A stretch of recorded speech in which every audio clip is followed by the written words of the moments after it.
अस्सलाम वालेकुम नाज़रीन, आप यूट्यूब चैनल देख रहे हैं। मैं इमरान खान हूँ। शाकिर रवान साहब को भी रात गए अगवा कर लिया गया। उसके बारे में पहले मेरे पास इन्फॉर्मेशन नहीं थी। शाकिर रवान साहब जो हैं वो बड़े मेहनती जर्नलिस्ट हैं। मैं उनके साथ कुछ इंटरव्यूज़ भी कर चुका हूँ और बड़ी शानदार तरीके से और बड़ी ईमानदारी के साथ वो अपना काम करते हैं। जब PMLN बहुत मुश्किलात में थी और स्टैब्लिशमेंट उनके खिलाफ होती थी तो शाकिर रवान साहब उस दौर में भी रिपोर्टिंग करते थे और वो खबरें भी चला देते थे जो खबरें कोई और नहीं चला सकता था। फिर वक्त गुजरा और PMLN ने जूते पॉलिश किए, इक़्तिदार में आ गए और इमरान खान साहब के ऊपर स्टैब्लिशमेंट की चढ़ाई हो गई। अब शाकिर रवान साहब जो है वो दूसरी तरफ की कवरेज भी उसी तरह कर रहे हैं, लेकिन PMLN को ये पसंद नहीं है और इसी वजह से अब वो जिन लोगों को कल को कहते थे कि ये मुजाहिद हैं, ये ज़बरदस्त रिपोर्टिंग कर रहे हैं, इनसे बेहतर कोई सहाफ़ी हो नहीं सकता, ये सारे इकट्ठे होकर मोतीउल्लाह जान के घर पहुंच गए थे जब वो चंद घंटे के लिए अगवा हुए थे। और ना सिर्फ ये हुआ था बल्कि मोतीउल्लाह जान को जाके ये मोती भाई कहते थे ये सारे लोग और उनकी बड़ी इज्जत करते थे उनके पॉइंट ऑफ व्यू की वजह से, क्योंकि वो सही चीज़ को सही और गलत चीज़ को गलत कह रहे थे। हालांकि मेरा कुछ चीज़ों पे मोतीउल्लाह साहब से इख्तलाफ रहा, लेकिन एक चीज़ है कि वो अपने मौक़िफ़ के ऊपर डट जाने वाला आदमी है। मोतीउल्लाह जान ने अब जब इनको एक्सपोज करना शुरू किया तो अब इनके जो इन्फॉर्मेशन मिनिस्टर हैं वो उनके ऊपर एलिगेशन लगा रहे हैं और उनको सहाफ़ी मानने से इनकारी है। सवाल यह पैदा होता है कि क्या ये लोग खुद इंसान भी हैं कि जिस चौक में जिस जगह पे लाशें गिरी हैं वहां पे जाकर खड़े होकर इन्फॉर्मेशन मिनिस्टर जो है वो लतीफ़े सुना रहा है, वहां खड़े होकर जुगते मार रहा है। और भाई अभी वहां से लाशें उठाई गई हैं थोड़ी देर पहले, वहां पे लोग जख्मी हुए हैं, बहुत सारा खून गिरा हुआ है सड़कों के ऊपर। हद हो गई। वैसे शाकिर रवान साहब जो है इनके घर के ऊपर रेड किया गया रात गए 2 बजे के करीब और दीवारें फैलान कर लोग अंदर गए। नीचे वाली मंजिल पे शाकिर रवान साहब नहीं थे, नीचे सारी तलाशी ली, ऊपर वाली मंजिल पे गए और शाकिर रवान साहब को वहां से पकड़ा। उनके फैमिली मेंबर्स कह रहे हैं उन्हें शुबा है कि ऊपर उनके ऊपर टॉर्चर भी किया गया शाकिर रवान साहब के ऊपर। इन्होंने पूछा कि जनाब आपके पास कोई वारंट है, कोई अरेस्ट वारंट है, कोई सर्च वारंट है? तो इसके ऊपर उनके ऊपर टॉर्चर किया गया, फिर उनको उठाकर वहां से ले गए। क्योंकि इससे पहले भी जो है वो इनके घर वाले ऐसी चीजें फेस कर चुके हैं, लिहाजा वो बंदों को पहचानते भी हैं। जो लोग आए थे रेड करने के लिए उनमें कुछ पुलिस वाले थे, कुछ FIA वाले थे और कुछ नामालूम अफराद थे जो नकाबपोश थे। उन्होंने मुंह के ऊपर मास्क पहने हुए थे, जैसे बंदे आपने बाकी रेड के अंदर देखे, मेरे घर पे जो गए थे या वो आगा शेख आगा के घर जो गए थे, बाकी लोगों के घर जो जाते हैं आपको नजर ही आ जाते हैं। तो इस तरह मुख्तलिफ किस्म के लोग गए थे और इन्होंने जाकर शाकिर रवान साहब को अगवा किया और लेकर चले गए। अब FIA कह रही है उनके पास नहीं है, पुलिस कह रही है उनके पास नहीं है, हर जगह पे पता किया है और शाकिर रवान साहब को मुबैना तौर पर एजेंसियां उठाकर ले गई हैं और अभी तक उनको वापस नहीं किया जा रहा। सिर्फ ये इंफॉर्मेशन आई है कि उनको बाद में FIA के हवाले कर दिया जाएगा और FIA के जरिए से वो वापस अपने घर पहुंच जाएंगे। अब शाकिर रवान और मोतीउल्लाह जान दोनों के साथ हुआ गया। मोतीउल्लाह जान पे अजीबोगरीब मुकदमा डाल दिया गया कि जनाब ये नशे की हालत में जा रहे थे, इन्होंने बैरियर के अंदर गाड़ी मारी, फिर पुलिस वाले ने गन छीन के उसके ऊपर तान दी, फिर जब तलाशी ली इनको काबू करके तो गाड़ी के अंदर से आइस भी मिल गई। मैंने तो मोतीउल्लाह जान को कभी सिगरेट पीते हुए भी नहीं देखा। हैरत की बात है। वैसे ऐसा भौंडा और गलीज मुकदमा दर्ज किया और अदालत ने उसके ऊपर 2 दिन का रिमांड भी दे दिया। साकिब बशीर साहब साथ मौजूद थे मोतीउल्लाह जान के जब दोनों को अगवा किया गया। फिर साकिब बशीर साहब को 5 मिनट के बाद छोड़ दिया गया, मोतीउल्लाह जान साहब को गायब कर दिया गया। फिर बाद में जब प्रेशर बहुत ज्यादा बढ़ा, और मैं ये बताता हूं कि प्रेशर बढ़ा है, मोतीउल्लाह जान को छोड़ना नहीं था क्योंकि मोतीउल्लाह जान रेगुलर अदालतों में जाते हैं तो जजेस का अदलिया का बहुत प्रेशर था, लिहाजा मोतीउल्लाह जान को मंजर आम पे लाकर उनकी FIR करनी पड़ी। तो ये प्रेशर जो है वो मैं सारे सहाफियों से कहूंगा और सबसे मेरी गुजारिश है कि शाकिर रवान के लिए भी इसी तरह आवाज उठाए, सारे इकट्ठे होकर लाहौर हाई कोर्ट की चीफ जस्टिस के पास जाएं, उन्हें जाकर कहें जी यहाँ पे वो कवरेज करने आते हैं, इंसानी हकूक की पामाली हो रही है, आप चीफ जस्टिस हैं, हमारा बंदा बरामद करवा के दें। वो जो पुलिस वाले साथ आए थे, FIA वाले आए थे, उन्हें बुलाए, उन्हें कहें हमारा बंदा वापस करें। और इसी तरह जो है वो इस्लामाबाद के अंदर हमारे जो दोस्त सुप्रीम कोर्ट में या इस्लामाबाद हाई कोर्ट में जाते हैं वो भी वहां जाए और जाके जजेस से बात करें, चीफ जस्टिस ऑफ पाकिस्तान से बात करें कि जनाब हमारे सहाफी अगवा हो रहे हैं, मोतीउल्लाह जान के बारे में भी बात करें और शाकिर रवान के बारे में भी बात करें।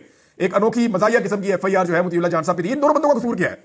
एक चीज आप अपने ज़हन में रखें और सबको यह बात समझनी पड़ेगी कि रियासत का या इदारों का या हुकूमत का जो इस वक्त सबसे कमजोर पॉइंट है, जहां ये बुरी तरह फंस गए हैं, वो ये है कि इन्होंने रियल बुलेट्स चला दी है। 26 तारीख की रात को जो कुछ भी हुआ वो इनके लिए डरावना ख्वाब बन गया। इन्हें आइडिया नहीं था कि ये मामला ऐसे एक्सपोज हो जाएंगे। मुझे एक शायर है, उनका शेर याद आ गया, इकबाल अजीम साहब उनका नाम है। उन्होंने एक दिन बड़ा जबरदस्त शेर कहा था, एक गजल है पूरी, उसके अंदर से उनका एक शेर है कि कातिल ने किस सफाई से धोई आस्तीन, कातिल ने किस सफाई से धोई आस्तीन, उसको खबर नहीं कि लहू बोलता भी है। तो लहू बोलता है जी, आप लाशें छुपा नहीं सकते, आप खून के निशान मिटा नहीं सकते। ये आपके पीछे आएगा। BBC ने बड़ी जबरदस्त इसके ऊपर एक डॉक्यूमेंट्री लिखी है, लेकिन इसका इंपैक्ट बहुत गहरा आ रहा है, पूरी दुनिया के अंदर आ रहा है। आलमी सतह के ऊपर ये जो हुक्मरान है और इनके साथ जुड़े हुए लोग हैं, ये सारे फंस गए हैं और इनको जो है वो एक मुजरिम के तौर पे देखा जा रहा है, जिन्होंने निहत्ते अवाम के ऊपर अंधाधुंध फायरिंग की है। ये क्लेम किया गया कि जनाब जो मुजाहिरीन है उनके पास बहुत सारे हथियार थे, कुछ हथियार लाके सामने भी रख दिया। आपको पता है हथियार तो जब मर्जी पुलिस लाके सामने रख देती है, इनके पास पड़े रहते हैं हमेशा, तो हथियार लाके रख दिए जनाब, ये उनसे बरामद हुए। एक विजुअल ऐसा नहीं है जहां पे ये लोग हथियार लेकर आ रहे हो। पाकिस्तान तहरीक इंसाफ ने बाकायदा ये इंस्ट्रक्शन दी थी कि हथियार लेकर कोई नहीं आएगा और कोई भी हथियार लेकर नहीं आया था, सवाई कुछ सिक्योरिटी अली अमीन गंडापुर की जो वजीर आला की है या 1-2 लोगों की, उसके अलावा और किसी के पास हथियार नहीं थे। तो ये एक गलत एलिगेशन लगाया गया कि पाकिस्तान तहरीक इंसाफ के लोग हथियार लेकर आए। इस पे अल जजीरा ने कहा कि हम सारा दिन रिपोर्टिंग करते रहे, बीबीसी ने, बाकी सारों ने, आर्मी मीडिया ने रिपोर्टिंग की, लोकल मीडिया ने रिपोर्टिंग की, कोई एक बंदे ने नहीं कहा कि ये हथियार लेकर आए। और किसी एक पुलिस वाले को या एक रेंजर्स को या किसी बंदे को अभी तक सामने नहीं लाया गया जिसको गोली लगी हो। अब अगर किसी को ला के उसको पट्टी करके डॉक्टर से झूठा मेडिकल लीगल सर्टिफिकेट जो है वो बना के और लाकर कहते जनाब इसको गोली लगी है तो हम कुछ कर नहीं सकते, लेकिन वकूए के ऊपर एक भी ऐसा वाकया या एक भी ऐसी चीज रिपोर्ट नहीं हुई, जबकि अब तक दर्जनों लोगों की वीडियोस और तस्वीर आ चुकी हैं जिन्हें गोलियां लगी हुई थी। या तो वो नीम मुर्दा हालत में थे, या वो बेहोशी की हालत में थे, या वो करा रहे थे, या उनको अस्पतालों में शिफ्ट किया जा रहा था। जो लोग अस्पतालों में गए हैं वो ये कह रहे हैं कि अस्पतालों के अंदर मरीजों का तांता बंधा हुआ था और ज्यादा लोग वो थे जो बुलेट इंजरी के साथ आए थे। अस्पताल के अमले ने जो पहला डाटा जारी किया था उसमें बुलेट इंजरी आखिरी कॉलम में लिखी हुई थी और 28 लोगों का वो डाटा था। अब आप अंदाजा करें कि इस सूरत हाल में हुकूमत इतने बड़े साने को कैसे छुपा सकती है। हुकूमत के लिए छुपाना मुमकिन नहीं होगा। बीबीसी की रिपोर्ट बहुत इंपॉर्टेंट है, उसके कुछ हिस्से में आपको पढ़ के सुनाता हूं, आप हैरान रह जाएंगे। बीबीसी ने जनाब इसके ऊपर पूरी तहकीकाती एक रिपोर्ट तैयार की है, उन्होंने अपने साथियों को भेजा और जो बीबीसी की टीम पहुंची अस्पताल में वो ये बताते हैं कि अस्पताल के बाहर पुलिस और रेंजर्स खड़ी है और वो हर बंदे को चेक करते हैं। वो ये देखते हैं कि ये जो बंदा आया है ये कोई साफी है क्या है, ये कोई तहकीकात तो नहीं कर रहा, या ये कोई पाकिस्तान तहरीक इंसाफ के जो लोग जेरे इलाज हैं उनके मामले में तो नहीं आया। तो वो कहते हैं जी बहुत ज्यादा बात चेकिंग हो रही है। अस्पताल के अमले से उन्होंने ऑफ द रिकॉर्ड बात की है, कुछ लोगों ने नाम ना बताने की शर्त के ऊपर कुछ चीजें उनके सामने रखी हैं। उन्होंने पॉलीक्लिनिक अस्पताल और पिम्स अस्पताल दोनों का उन्होंने रुख किया है और पहले जो वो अपना डाटा बता रहे हैं एक अस्पताल का बता रहे हैं, ये पॉलीक्लिनिक अस्पताल है और ये बताते हैं जनाब के यहाँ पे 3 अफराद की लाशें मौजूद थी, जिनमें से एक की लाश जो है वो बुध की रात तक मुर्दा खाने में मौजूद थी। 2 लाशें जो है वो लवाहिकीन के हवाले कर दी गई हैं, जबकि दूसरे अस्पताल से जो अभी तक वहां पे अमले ने बताया कि 2 लाशें वहां से भी लवाहिकीन के हवाले की गई हैं। जबकि पाकिस्तान तहरीक इंसाफ कह रही है जो मौके के ऊपर जिन लोगों की डेथ हुई थी उनको डायरेक्टली उनके इलाकों में रवाना किया गया है। तो इस तरह पाकिस्तान तहरीक इंसाफ ने जो फिगर दिया है, यानी अभी वो अपना डाटा कंपाइल कर रहे हैं, तहरीक इंसाफ अपने हर इलाके से चेक करेंगे कौन कौन से बंदे मिसिंग है, फिर उनको जो है वो गिरफ्तार होने वालों की लिस्टों के अंदर चेक कर रहे हैं और जो बंदे लापता होंगे वो कहां गए उसके ऊपर फिर तहरीक इंसाफ अपना एक डाटा जारी करेगी कि हमें इतनी लाशें मौसूल हो गई हैं और ये बुलेट इंजरी हुई थी, हमारे इतने जख्मी हैं, इन्हें गोलियों से जख्म लगे हैं और इसके अलावा हमारे इतने लोग जो है वो लापता हैं जिनके बारे में हमें नहीं पता कि या उनको मार दिया गया है या उन्हें लापता कर दिया गया है, और इसके अलावा इतने बंदे हमारे गिरफ्तार हैं और वो फलां जेलों के अंदर या फलां थानों के अंदर बंद है। पाकिस्तान तहरीक इंसाफ इसके ऊपर काम कर रही है, लेकिन बहुत दबाव है। तहरीक इंसाफ के ऊपर इतना दबाव शायद कभी नहीं था जितना दबाव अब है कि आप कुछ भी करें इस मामले को दबाएं, और तहरीक इंसाफ के अंदर बहुत सारे लोग इस पे काम कर रहे हैं। एक काम होगा और बड़ी बारीक वारदात है जिस पे काम हो रहा है। पाकिस्तान तहरीक इंसाफ को एक डाटा दिया जाएगा और जिन बंदों को डाटा दिया जाएगा वो आप समझ लें जैसे ये है वजीर आला खैबर पख्तूनख्वा के साथ जो होता है वो बैरिस्टर सैफ, इस तरह के लोगों को एक डाटा दिया जाएगा कि आप ये डाटा पब्लिक कर देंगे ये बंदे आपके मारे गए हैं, और वो डाटा पब्लिक कर देंगे। उसके बाद उनमें से 5-6 बंदे लाकर सामने खड़े कर दिए जाएंगे हुकूमत की जानिब से। ये तरह समझ लें आप, ये हुकूमत और सिस्टम एक डाटा दे रहा है जो आने वाले वक्त में पाकिस्तान तहरीक इंसाफ के लोग सामने लेकर आएंगे। तहरीक इंसाफ को मैं पहले बता रहा हूं कि ये काम हो रहा है और इससे अगर आपने बचना है तो अभी आप तैयारी कर लें। तहरीक इंसाफ के बंदे एक डाटा लेकर आएंगे, जनाब ये बंदे हमारे मर गए, और वो डाटा तहरीक इंसाफ को दिया होगा किसने? सिस्टम ने। सिस्टम से एक डाटा निकलेगा और तहरीक इंसाफ के पास पहुंचेगा और सिस्टम के जो आलाकार हैं तहरीक इंसाफ के अंदर वो उस डाटा को बताएंगे जनाब ये डाटा। जब वो डाटा सामने आएगा तो उसके बाद उनमें से कुछ बंदे लाके सामने खड़े कर दिए जाएंगे, ये तो बंदे जिंदा है, ये तो गिरफ्तार हुए, ये तो बंदा अपने घर पे था, ये बंदा फलाने जगह पे था। तो इस तरह पाकिस्तान तहरीक इंसाफ के बयानिए को जाया करने की कोशिश की जाएगी। ये एक मीटिंग में फैसला हो चुका है कि इनके साथ ऐसे खेलो कि इनको ऐसे नाम दे दो जो नाम मरे ही नहीं है, ताकि बाद में उन लोगों को सामने लाकर जो असल में मरे हैं उनका केस भी खराब कर दिया जाए। तो ये खेल खेला जा रहा है, मैंने पहले बता दिया है, और ये खेला जाएगा। दूसरी बात यह है कि बीबीसी ने जो चीजें बताई उनमें डॉक्टर्स के हवाले से बड़ी खौफनाक चीजें हैं। यानी डॉक्टर ये बताते हैं कि यहां पे बहुत सारे लोग लाए गए थे।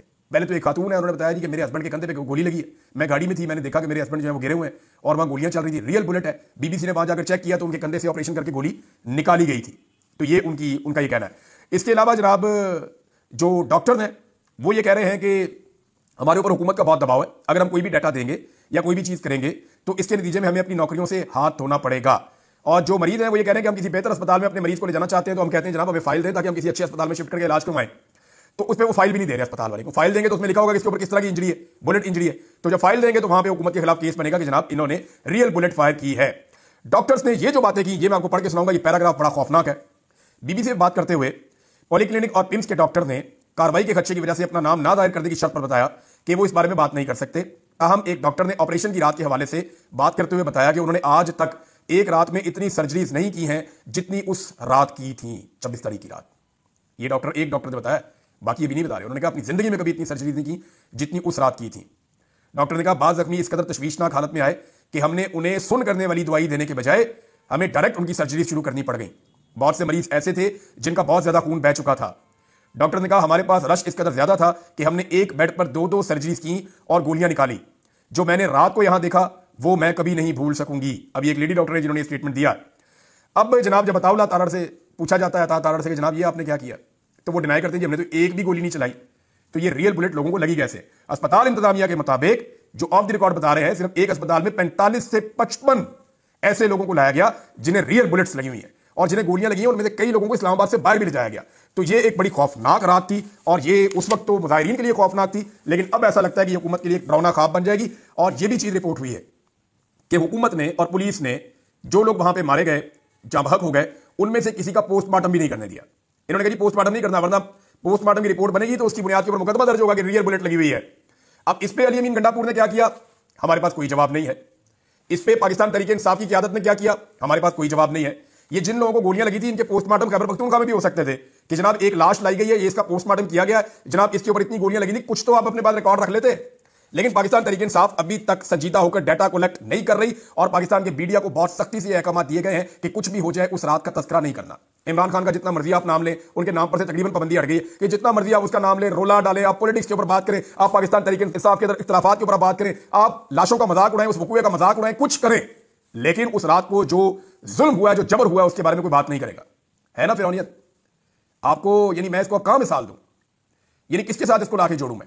आज के जदीद दौर में सरेआम गोली चलती है, लोगों को मारी जाती हैं, लोग अस्पतालों में पहुंचते हैं, सुराखों वाले जख्म मैंने देखे हैं वीडियोस के अंदर, उनको पोस्ट नहीं कर सकते, वो इतने खौफनाक किस्म के हैं।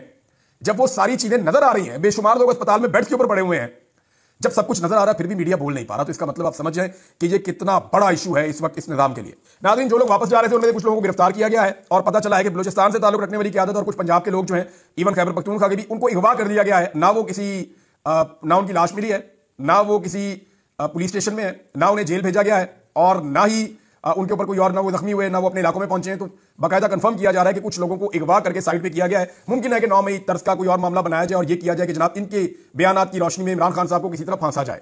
नाज़रीन, ये वाला हफ्ता जो है वो पाकिस्तान तहरीक इंसाफ के लिए बहुत इंपॉर्टेंट है और उसकी कुछ वजूहात हैं। एक तो सलमान अकरम राजा साहब ने इस्तीफा दे दिया है सेक्रेटरी जनरल की सीट से। हालांकि ये इस्तीफा देने का टाइम नहीं है, जिम्मेदारी लेने का टाइम है। सलमान अकरम राजा साहब क्योंकि नाकाम रहे, लाहौर से जुलूस को लीड करने में, उन्होंने वहां से लोगों को लेकर आना था, लेकिन उन्होंने साफ कहा जनाब 10, 20, 25, 30 बंदों से ज्यादा इकट्ठे नहीं हो पा रहे थे और जैसे ही बंदे निकलते थे वैसे ही अटैक हो जाता था। हर तरफ कर्फ्यू का समा था और रुकावटें इतनी ज्यादा लगाई गई थी कि किसी सूरत भी हम इस काबिल नहीं थे कि हम पहुंच जाते इस्लामाबाद तक। तो सलमान अकरम राजा साहब ने लगभग अपनी रिस्पॉन्सिबिलिटी ली है और जिम्मेदारी लेते हुए उन्होंने इस्तीफा दिया है। लेकिन उन्होंने कहा हम आगे बढ़ेंगे अपने गुस्से और अज़म के साथ, हम हर कानूनी रास्ता अपनाएंगे, हम एक पुरअमन सियासी जमात हैं, हम एक जत्था हरगिज नहीं है। ये सलमान अकरम राजा साहब ने कहा। लेकिन सलमान अकरम राजा साहब को इतनी वो करने की जरूरत क्या है? ये सलमान अकरम राजा साहब बेहतरीन काम कर रहे हैं और उन्होंने सच बोला है कि इस वजह से हम नहीं निकल पाए। असल में तो वो लोग हैं जो फोटो सेशंस कर रहे थे। असल में तो हमाद अजहर से पूछना चाहिए ना कि आप पंजाब के सदर बताएं जी आप कितने बंदे लेकर आए। पंजाब के सदर की रिस्पॉन्सिबिलिटी थी ना कि उन्होंने लेकर आने थे बंदे इस्लामाबाद में। खुद वो कश्तियों के ऊपर ट्रैवल कर रहे थे, कभी पैदल ट्रैवल कर रहे थे, बेचारे रास्ता ढूंढ रहे थे। ऐसा नहीं है कि उन्होंने कुछ नहीं किया। लेकिन अगर पंजाब लगातार फेलियर का शिकार हो रहा है, अभी मेरी कुछ लोगों से बात हो रही थी, उन्होंने कहा जी फैसलाबाद के सवाए 2 MNA के कोई भी नहीं निकला। कुछ MNA आए, उन्होंने एक हुजूम के साथ खड़े होकर फोटो सेशन किया और उसके बाद वो गायब हो गए, वो मिले नहीं। नसार जट साहब निकले और ये तलंगंग तक तो देखे गए और तलंगंग के बाद तक जो है वो इस्लामाबाद तो नहीं पहुंच पाए, डी चौक में तो नहीं आ पाए। लेकिन हामिद रजा साहब भी जो है वो इस्लामाबाद की तरफ बहुत ज्यादा जोर लगा के कोशिश करते जाने की, बड़ा लंबा रास्ता उन्होंने इख्तियार किया हुआ था। अब हामिद रजा साहब ने भी इस्तीफा दे दिया कोर कमेटी से भी और पॉलिटिकल कमेटी से भी, और वो ये कह रहे हैं मैं इमरान खान साहब को मिलकर सारी सूरत बताऊंगा कि पंजाब के अंदर जो है वो किसी किस्म का कोई एक्टिविटी हो ही नहीं रही। तो पाकिस्तान तहरीक इंसाफ की जो पंजाब की क़यादत है वो पूरी तरह नाकाम हुई है और इसी पंजाब की क़यादत ने सलमान अकरम राजा साहब को दीवार के साथ लगाया, जिसकी वजह से उन्होंने इस्तीफा दिया है। हालांकि इस्तीफा दूसरे लोगों को देना चाहिए था। सलमान अकरम राजा साहब ने सारी बात खुलकर की और उन्होंने चार्जशीट किया कि लाहौर में ये हुआ, साहिवाल में ये हुआ, गुजरावाला में ये हुआ। उन्होंने एक एक चीज कमेटी के अंदर बैठ के बताई। तो जब उन्होंने बताई तो फिर उनके ऊपर अटैक कर दिया। पुराने जितने घाघ लोग बैठे हुए हैं पाकिस्तान तहरीक इंसाफ में अपनी ग्रुपिंग बना के, उन्होंने सलमान अकरम राजा साहब पे अटैक किया। और फवाद चौधरी साहब को सलमान अकरम राजा साहब पे क्यों गुस्सा है? देखिए फवाद चौधरी साहब को मैं आपको एक चीज कंफर्म कर देता हूं कि चौधरी साहब ना बड़े यारबाश आदमी है। हमाद अजहर और फवाद चौधरी ऐसे, हमाद अजहर को तकलीफ होती है तो फवाद चौधरी को तकलीफ होती है, फवाद चौधरी को तकलीफ होती है तो हमाद अजहर को तकलीफ होती है। ये दोनों आप ये समझ लें कि यक जान दो कालब है। तो हमाद अजहर के ऊपर सारा मलबा गिरता है पंजाब का, उनके बारे में कोई कुछ बात नहीं करता, लेकिन सलमान अकरम राजा साहब के ऊपर सारे अटैक कर देते हैं। जरा इस चीज के ऊपर भी गौर करें, बंदे को इंसाफ वाली बात करनी चाहिए। अब ये लाशें कहां गई और कितने लोग शहीद हुए, कितने लोग लापता हैं, पाकिस्तान तहरीक इंसाफ को इसके ऊपर बाकायदा इंक्वायरी करके सही डाटा देने के बाद सोग का ऐलान करना चाहिए। यह बहुत बड़ा सामने आए। अब तक के लिए इतना ही, अपना ख्याल रखिएगा, अपने चैनल का भी। अल्लाह हाफ़िज़।